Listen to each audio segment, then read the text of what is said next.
ትናንትና ከታሰሩ ቲክቶከሮች በተጨማሪ እንግዲህ ቲክቶከር ጆሲም እንግዲህ በፖሊስ ቁጥጥር ስር መዋሉ ተሰምቷል። ነገሩ በህግ ያስጠይቃል።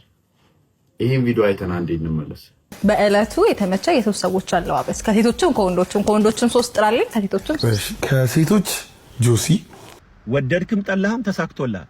ስለ የወር አበባ ሰው እንዲነጋገር ነው የፈለከው፣ እየተነጋገር ነው። ታንክስ ቱ ዩ። ጋዜጠኛው ተወዳጅነትን ቢያተርፍም ሰሞኑን ፕሮግራሙ ላይ ታይቶ ግን አይታወቅም። ሰላም ጤና ይስጥልኝ። ሰንደውቃችሁልኝ በአዲስ ቪዲዮ ተመልሼ መጣሁ። በዚህ ቪዲዮ የምንመለከተው እንግዲህ ወንድማችን ጆሲ በህግ ቁጥጥር ስር እንደዋለ የሰማነው የሚገኘው ምን ገጠመው የሚለው ነገር የማስመለከታችሁ ይሆናል። እንደዚሁም ደግሞ የኤቢኤሱ ተወዳጁ ጋዜጠኛ ዘውትር ደሳለኝ ምን ገጠመው የሚለው ነገር የማስመለከታችሁ የሚሆነው ሁላችሁ ቪዲዮ ላይክ እና ሼር ማድረጋችሁ እንዳትረሱ። ሰብስክራይብ ለምንድን ነው የማታደርጉት? አሁን ማርኩ ከጆሲ ጉዳይ ስንጀምር እንግዲህ ጆሲ በክሬቲቭ አዋርድ ላይ እንግዲህ የተያለ ልብስ ለብሶ ነበር። የሄደውና የለበሰበትን ምክንያት ተናግሮ ነበር። በዚህ ልብስ የተነሳ እንግዲህ አሁን ታሰረ የሰማነው የምንገኘውና ስሙት። ትናንትና ከታሰሩ ቲክቶከሮች በተጨማሪ እንግዲህ ቲክቶከር ጆሲም እንግዲህ በፖሊስ ቁጥጥር ስር መዋሉ ተሰምቷል። በጂ ፓወር ቲክቶክ ክሬቲቭ አዋርድ ፕሮግራም ላይ እንግዲህ ከኢትዮጵያዊነት ስነ ምግባር ውጭ ያፈነገጠ አለባበስ ለብሰዋል ተብለው በትናንትና ሁለት ቲክቶከሮች በቁጥጥር ስር ውለው ነበር። ከዛም በተጨማሪ እንግዲህ ቲክቶከር ጆሲ ትናንትና ወደ አመሻሹ አካባቢ በፖሊስ ቁጥጥር ስር መዋሉን እንግዲህ ጓደኞቹ እነ ናሆም ፎንቴ ትናንትና ምሽት ቲክቶክ ላይቭ ላይ አረጋግጠዋል። እንግዲህ በጣም ነው የሚያሳዝነው። ጆሲ ወንድማችን ታሰረ የሰማነው የምንገኘው ባረገው ተግባርና ጆሲ ይሄ ልብስ የለበሰበትን ምክንያት ተናግሮ ነበር። በዛው ልብስ እንግዲህ ብዙ ትችትም ሲቀርብበት ነበርና የለበሰበትን ምክንያት እንመልከት። እንግዲህ በልብሱ ብዙ ትችት አይተናል። እስቲ ስለ ልብሱ አንዳንድ ማብራሪያ ልስጣችሁ። እንዴት ነው ላይክ የሴቶችን የወር አበባ ይመስላል ላላችሁት እዚህ ጋር ደረቱ ላይ ያረኩት እንደምታዩት እዚህ ጋር አበቦች ናቸው። ሶ የወር አበባ እንደምንለው አበባ ነው እዚህ ጋር ያለው። ከዛ በመቀጠል ሙሉ ቀይ የተጠቀምኩት የደም ከለር እንግዲህ ጥቁር የለም አረንጓዴ የለም። ሶ የደም ከለር ቀይ ነው። ዛስት ለዛ ቀይ ያረኩት። ስለዚህ አጠቃላይ ፔኑን ሲምቦል አረኩት እንጂ ለወር አበባ ድምጾ እንኳን አላልኩም። ለወር አበባ ይቁም የወር አበባቸው መታመማቸው ይቅር አይደለም ያልኩ። ከዛ ነው ግን ሳምፕሉን የወሰድኩት ነው። መረዳት የሚችል ቀና ልቦና ያለው ይረዳኛል። ሌላ ነገር ያስባል። እኔ ምንም ነገር አላስብም። አም ክርስቲያን ነኝ። ይቅርታ ብሎ ነበር እንግዲህ ሰማሁት። በዚህ ምክንያት ነው የለበስኩት ለሴቶች የወር አበባ ነውና ያው እነሱም ከጎናቸው እንደሆነን ለማሳየት ያክል የለበስኩት የሚል ነገር ነበር። ከዛ ውጤት እዚህ ካላችሁ በባለፈው አመት በክሬቲቭ አዋርድ ላይ እንግዲህ ጆሲ ህፃን ሄቨን አስታውስ እንግዲህ እንደዚህ የሴቶች ጥቃትን የሚቃወም ነገር ወይ ደግሞ ለነሱ ትኩረት እንዲሰጥ የሚያደርግ ነገር ነው የተገኘውና አሁንም እሱ ነው የደገመው። ትንሽ ለየት የሚያደርገው እንግዲህ ቀይ መሆኑ ይመስለኛል ባታስና ከዛ ውጭ እንግዲህ ትችት ሲቀርብበት ነበር ጆሲ። ነገሩ በህግ ያስጠይቃል። ይሄን ቪዲዮ አይተና እንዴ እንመለስ።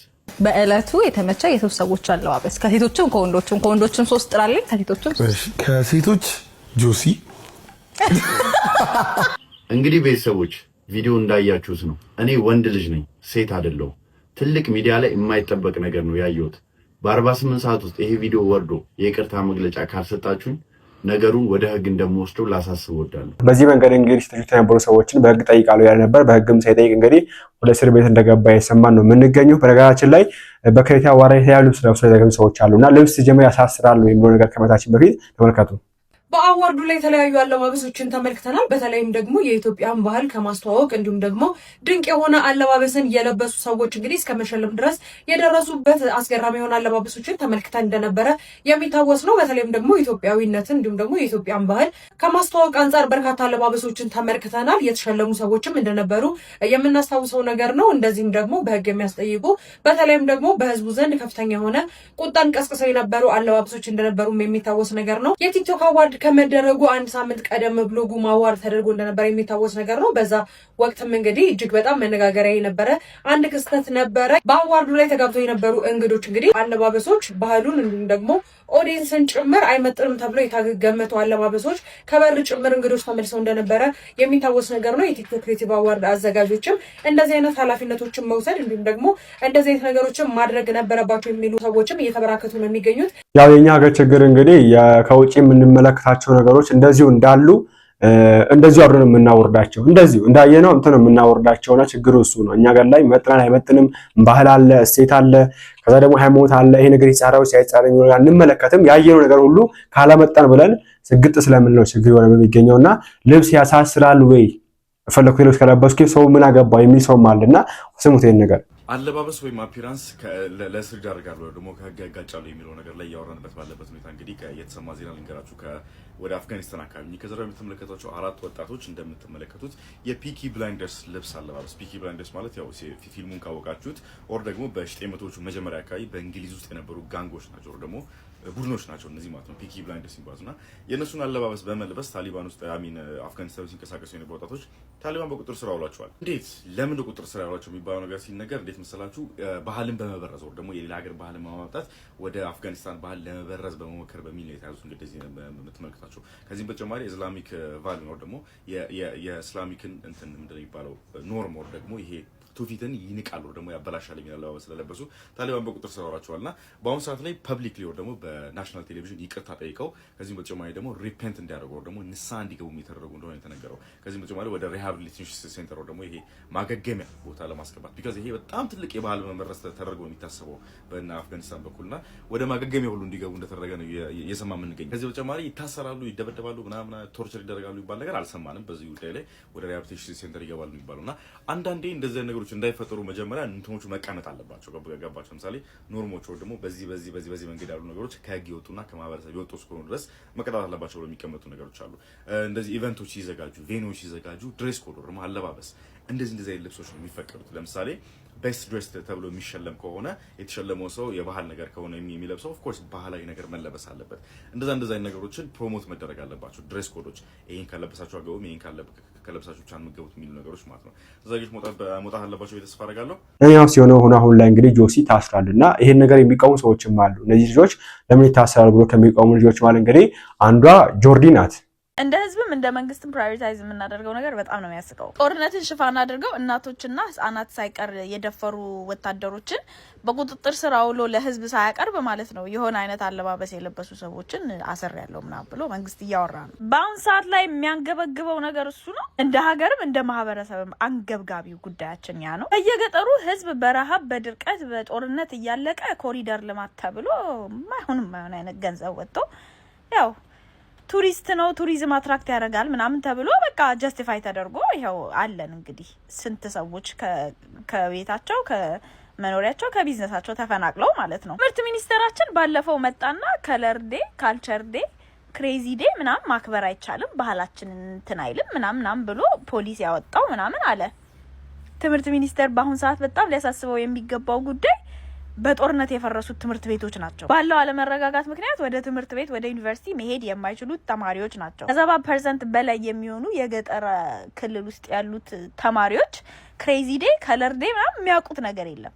ከ80% በላይ የሚሆኑት ማለት ነው። ጀመር እንደዚህ አይነት ነገር ያለው የሀብታም ልጆች የሚማሩበት ፕራይቬት ስኩል ውስጥ ነው እንጂ በአጠቃላይ ሙሉ ለሙሉ ማለት ይቻላል የኢትዮጵያ ተማሪዎች እንደዚህ አይነት ነገር አይደለም ለማድረግ እና ፖሊሲ ለማቀቅ የሚያስችል ችግር ሊሆን ይቅርና ይሄ ነገር ምንም ከጉዳይ የማይቆጠር ነገር ነው ካለንበት ችግር ጋር ሲነጻጸር ማለት ነው። አሁን ስንትና ስንት በመንግስት ደሞዝ በመንግስት ልብስ በመንግስት ጠመንጃ ሴቶችን እየዞሩ የደፈሩ ስንትና ስንት ወታደሮች ለቅሞ ኢንቨስቲጌት አድርጎ ለህዝብ አስሮ ማቅረብ ሲገባው እንትናንትን ለበሰች ብሎ ደግሞ ብሮ እላያችሁ ላይ ፒአር ስተንት ነው እየሰራባችሁ ያለው ይሄ መንግስት። እየቀለደባችሁ ነው። እናንተም ትጃዛላላችሁ አብራችሁ። ኮሜንት ሴክሽን ስር ኑና ደግሞ እና እንደዚህ ይልበሱ እያልሽ ነው ይገላለጡ እያልሽ ነው። ጆርዲን እንደዚህ ያሳታታለች። በዚህ ወደ ተመልካቾች አሳችሁ ኮሜንት ላይ አስቀምጡልኝ። ከዛ ውጭ እንግዲህ ጋዜጠኛ ዘውትር ደሳለኝ በኢቢኤስ ላይ ተወዳጅነትን ያገኘ እንደዚህ ደግሞ ባለብዙ ተስጦ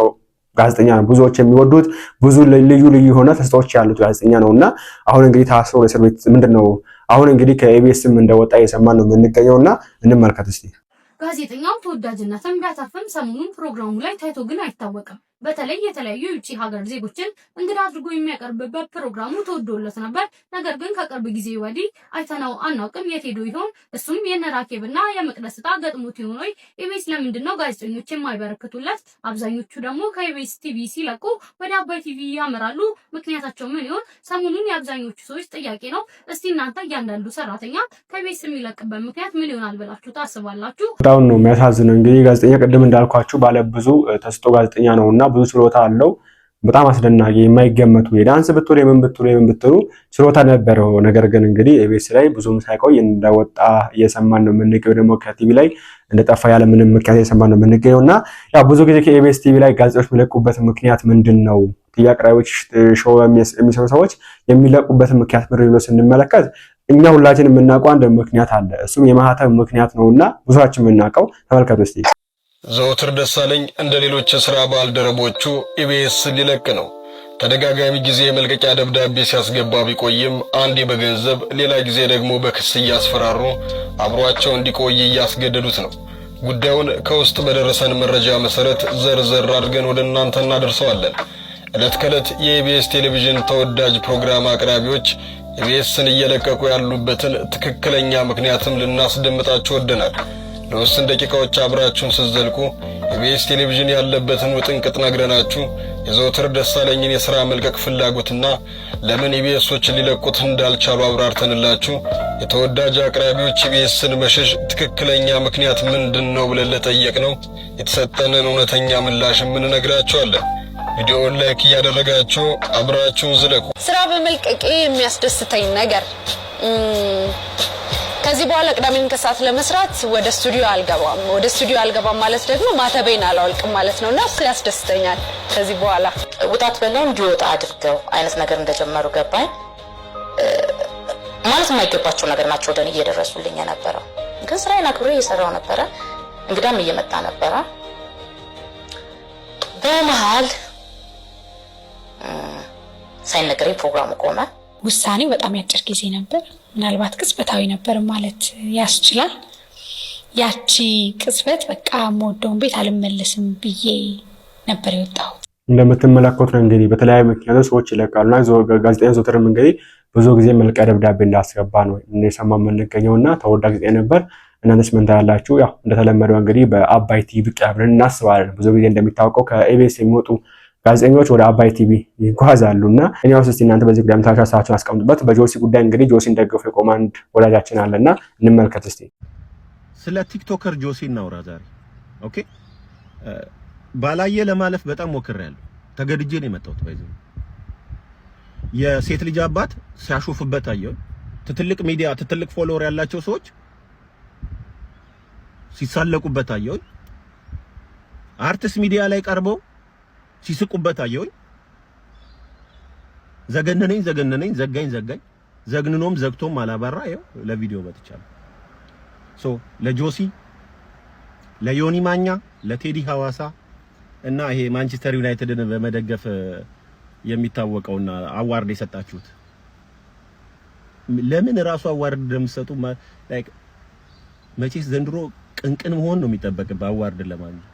ኦኬ እዛ ላይ ቀርበ በጆሲ የሳከው ልጅና ኢንተርቪውን አብረሹ የሳክሹ ልጅ አርቲስት ቲቪ ላይ ይሄ የሚከተሉት ነጥቦች ለናንተ ነው። ለመጀመሪያው ጆሲ አንተን ያልተረዳ ኑሮ ከሆዱ ያላለፈ ሰው።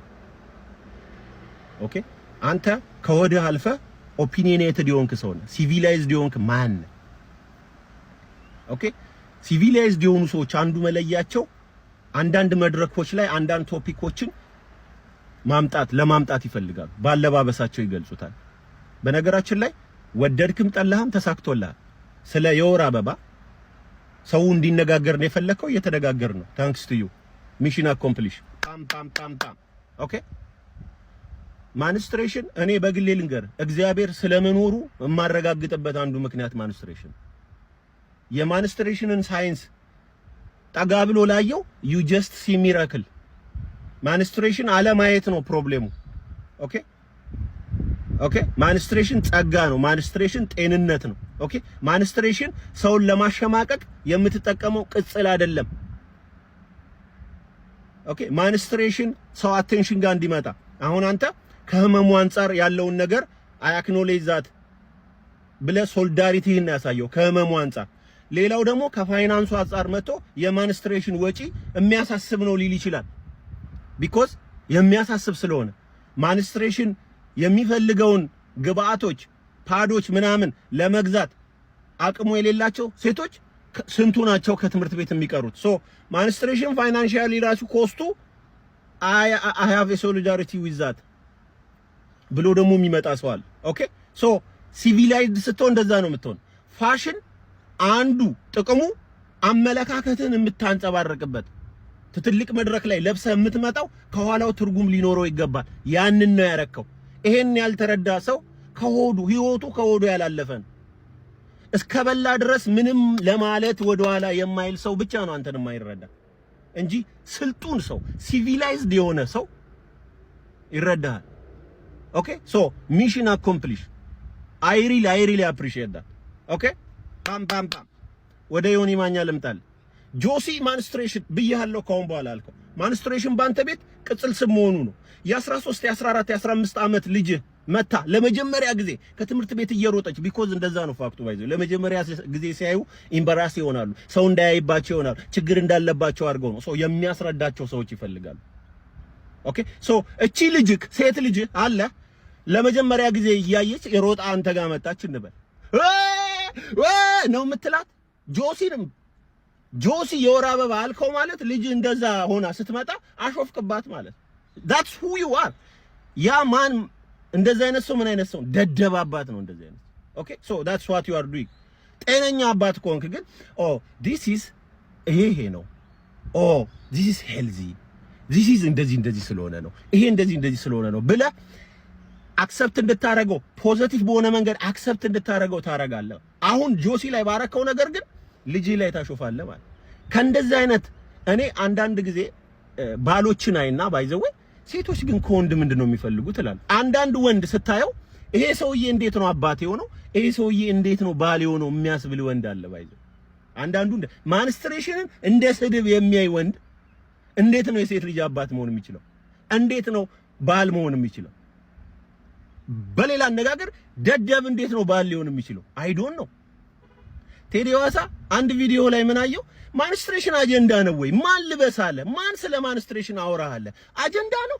ለምንድን ነው ሲጀምር ሐሳቡ የመጣልህ? ዩ ሲ የቲክቶክ ማህበረሰብ አዋቂ ነህ ሲል ኦኬ እንዳትሸወድ ባይዘው ጠርጥር።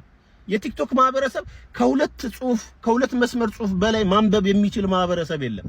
ለዛ ነው ረጃጅም ጽሁፍ ስንጽፍ ዞር ብሎ የሚያየን ሰው የምናጣው። ኦኬ ሶ እዚህ ጋር እነሱ ጎበዝ ስላሉ አዋቂ ተጫወክ እንጂ አዋቂ አለመሆንን የምታውቀው ማንስትሬሽን ለምን አጀንዳ ሆነ ስትል ነው። ማንስትሬሽን የእያንዳንዱ ሴቶች ልጆች አጀንዳ ነው። የፋይናንስ አጀንዳ ነው። የድሃ ሴቶች ፋይናንስ አጀንዳ ነው። የገጠር ሴቶች ፋይናንስ አጀንዳ ነው።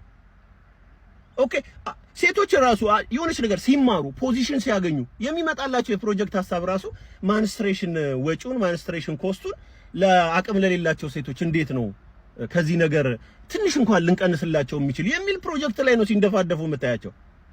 ኦኬ ሶ አጀንዳ ነው። የድሃ ሴት አጀንዳ ነው። የገጠር ሴት አጀንዳ ነው። የእያንዳንዷ ሴት የዕለት ተዕለት ኑሮ ነው። ሶ ጆሲ ያደረገው ይሄን አጀንዳ ወደ መድረክ ነው ያመጣው። አጀንዳ ነው ወይ ማንስትሬሽን አጀንዳ ነው ወይ? አለማወቅህን ነው የሚያሳይ እንጂ ጆሲ ሂ ኢዝ ራይት። አሜዚንግ በሆነ መንገድ ላይ አሜዚንግ በሆነ ታይሚንግ ላይ ነው ጉዳዩን ይዞት የመጣው። ሶ አጌን አሁንም ጆሲ ቢ ፕራውድ ኦፍ ዮርሰልፍ። አርቲስት ቲቪ ላይ ቀርበ በማንቸስተር ዩናይትድ ደጋፊነት የቲክቶክ ክሬቲቭ አዋርድ የተሸለምከው አይ ዶንት ኖ ሁ ላይክ ስምህን አላወኩትም። ባህሪ ቅንቅን እንደሆነ ግን አውቃለሁ። ሶ በጆሲ አሁን አንተ ሳክ ከቲክቶክ አዋርድ የተመቸ አለባበስ ማን ነው ሲባል ከሴቶች ማን ነው ጆሲ አልክ። ከሴቶች ከዛ ሉክ አላዋቂነትህ ነው የሚያሳየው። በአንተ ቤት ቀልድ ነው ብለሃል ባይዘው። እኔም እዚህ ጋር ለመቀለድ እፈልጋለሁ። ኦኬ ደደብ ቀልድ ነው አይደብር ባይዘው። ኦኬ አስተሳሰብ ምናምን ዩሲ ልክ ትንሽ የሆነ ወሳኝ ርዕስ ሲነሳ አላዋቂነታችሁ ፈጦ ነው የሚወጣው ባይዘው። ዩ አር ካካታና ሆይሆታ ላይ ብቻ ናችሁ እናንተ። ለዛ ነው ቲክቶክ ላይ ተሳካላችሁ። ክሪቲካል ቲንኪንግ ስለማይጠይቅ ነው ቲክቶክ የተሳካላችሁ። ቀኝ ግራ ማየት ስለማይጠይቅ ነው ቲክቶክ። እንደ ድንገት አንድ ቀኝ ግራ ማየት የሚጠበቅብህ ርዕስ እንዲሾልካ ስትመጣ ቅንቅን ተከፍቶ ግልጥ ብሎ ይታያል። ቀልድ ነው ባይዘው እንዳይደብር። አንተን ወደ ጠየቀችው ልጅ ጋር ደግሞ ልምጣ። ከቲክቶክ አዋርድ ምናምን የተመቸ ከሴቶች ጆሲ ሲል እንደ ሴት ብስቂ እንኳን አይገርመኝም። እንደ ፈረስ ነው የሳቅሽው። እንዳይደብርሽ ቀልድ ነው። ቀልድ ብላችሁ ነው እዛ የልባችሁን የተናገራችሁት። ቀልድ ነው። አሁንም ማወቅ እንደ ፈረስ ነው የሳቅሽው። ቢሆን ማለት አይ ልጅ እኮ ምንም ቢሆን ሴትነቴን ነው ሪፕሬዘንት ያደረገው። ልጅ እኮ ምንም ቢሆን ማንም ሳያስገድደው ከመሬት ተነስቶ ታውቂያለሽ የስንት ታዳጊ ሴቶች አጀንዳ እንደሆነ ማንስትሬሽን ታውቂያለሽ ስንቱ ፓዳቶ ከትምህርት ቤት እንደሚቀር ታውቂያለሽ ስንቱ የተማረች ሴት እንደዚህ አይነት ፓዶችን አቅም ለሌላቸው ሴቶች ለማቅረብ ሲጥሩ የምታያቸው። ወጣ በይ ወደ ክፍለ ሀገር፣ ወጣ በይ ወደ ገጠሩ። አጀንዳ ነው ይሄ፣ ወሳኝ ነው። ስለዚህ ጉዳይ የሚናገር ወንድ ከመጣ የሰለጠነ ወንድ ነው ልትዩ የምትዩ፣ ሲቪላይዝድ የሆነ ማን ነው የምትዩ እንጂ በሱ ላይ በሚያሾፍ ቅንቅን አብረሽው አሰቂም ነበር። አንቺ ግን ምን አረግሽ? ሚዲያ የሚሰጣችሁ ለእንደዚህ አይነት ሰዎች መሆኑ ነው በጣም የሚገርመው። ባይዘው እድሉን ያልደደበ የሚዲያ እድል አይሰጠውም የሚል ማህበረሰብ ሆንንና በፔሬድ የምትስቅ በፔሬድ የምታሾፍ ሴት ከወንድ ጋር አብራ ስገለፍጥ ማየት ጀመርን ነው። ኦኬ እንጂ ብታቁ ኖሮ ጆሲ ያረገው ወደ ሚዲያ መምጣት ያለበት ቴዲም አጀንዳ ነው ወይ እንዳልከው እንዳጣጣልከው ሳይሆን እልም ብሎ አጀንዳ መሆን የነበረበት መነጋገሪያ መሆን የነበረበት ለጆሲ አፕሪሺዬሽን በሰጠት የነበረበት የሚገርም ስራ ነበር የሰራው። ቅንቅን ማህበረሰብ ውስጥ እንደዚህ አይነት ነገሮችን ነጥቆ ሲያወጣ ሰው መሳቅ ባይደንቅም ያስደነግጣል። አንዳንዴ እውነት ለመናገር ያስደነግጣል። at the end of the day ግን አንድ ፋክት አለ። ጆሲ የሳቀብህ ደደብ ስለሆነ ብቻ የሳቀብህ ያላገጠብህ ሴት ልጅ እንኳን እንዳለው የረሳ ብቻ የሳቀብህ የቲክቶክ ማህበረሰብ ታዋቂ ሲለው አምኖ የተቀበለ ይልጥ ነው እንጂ ቀኝ ግራን የሚያይ ከፍ ዝቅ አድርጎ የሚያይ ያጨበጭብላል። You have to be proud of yourself. You have to be proud of yourself. Okay? በቀጣይ ቪዲዮ እንመለሳለን። ላይክ እና ሼር እንዳይረሳ። ቸር ቆዩልኝ።